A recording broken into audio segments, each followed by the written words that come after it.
اب میں اگلے مقرر حافظ عبدالجبار سے گزارش کرتا ہوں کہ وہ ڈائس پہ تشریف لائیں اور اپنے خیالات کا اظہار فرمائیں۔ حافظ عبدالجبار۔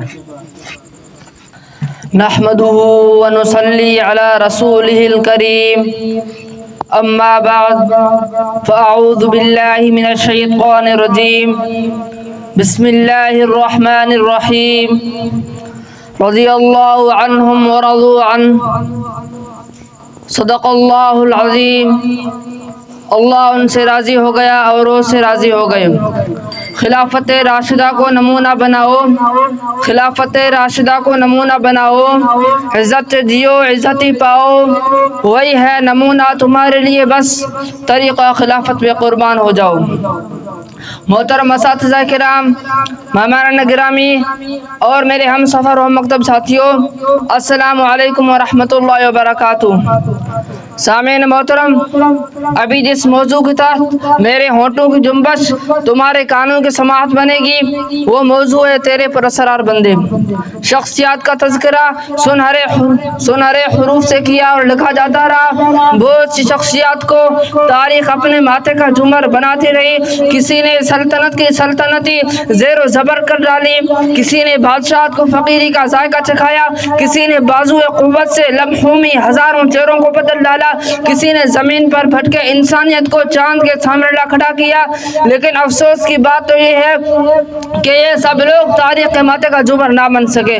تاریخ کے ماتھے کا جمر وہی بنے جن کے بارے میں آقا نے کہا علیکم بسنتی و سنت الخلفاء الراشدین المہدیین، میری سنت کو اور ہدایت یافتہ خلفاء راشدین کے طریقے کو اختیار کرنا۔ نام انہی کا دنیا میں چمکا جو اشداء علی الکفر رحماء بینہم، کافروں پر بہت سخت ہے، آپس میں نہایت رحم دل ہے۔ کی عملی تصویر بنی، واقعی وہ اللہ کے پراسرار بندے تھے کہ چلتے زمین پر تھے اور ان کے قدموں کی ہٹ جنت میں سنائی دیتی تھی۔ یہ وہ نفوس قدسیہ تھے جنہوں نے دامن محمد صلی اللہ علیہ وسلم کو تھام کر کائنات کے ہر باطل سے ٹکرا گئے۔ انہوں نے یونانی تہذیب و تمدن کو چیلنج کیا۔ قیصر و کسریٰ ان کے آگے گھٹنے ٹیکنے پر مجبور ہوئے۔ وہ دجلہ و فرات کے پانی کو رندتے ہوئے روم و ایران کے بالا خانوں میں لا الہ الا اللہ کی صدا لگاتے نظر آتے ہیں۔ جب تمہارے قدم اٹھے وادیاں لرز اٹھیں، جب تمہارے قدم اٹھے وادیاں لرز اٹھیں، جب تمہاری نظر اٹھی تو فاصلے سمٹ گئے۔ تو اللہ تعالیٰ نے جب ان کے ایمان کو دیکھا تو عالم دنیا میں اعلان کر دیا فَإِنْ آمَنُوا بِمِثْلِ مَا آمَنْتُمْ بِهِ فَقَدِ اهْتَدَوْا، پھر اگر وہ اس جیسی چیز پر ایمان لائے جس پر تم ایمان لائے ہو تو یقیناً وہ ہدایت پا گئے۔ تو ان کے افعال کے بارے میں یوں کہہ دیا ان الذین یبایعونک انما یبایعون اللہ، بے شک وہ لوگ جو تجھ سے بیعت کرتے ہیں وہ در حقیقت اللہ سے بیعت کرتے ہیں۔ حضرات، آسمان نبوت کا ہر ستارہ رحمت کی قندیل بنا۔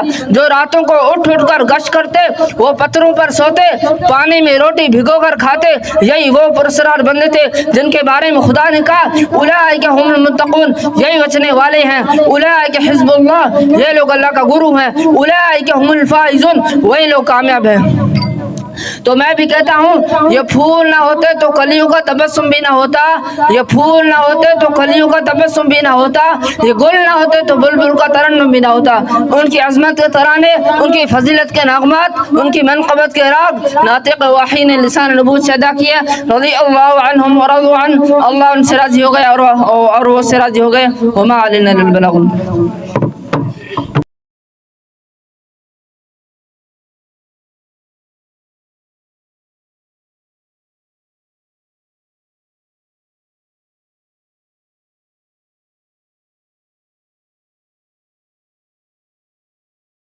مجھ پہ بھی چشم کرم اے میرے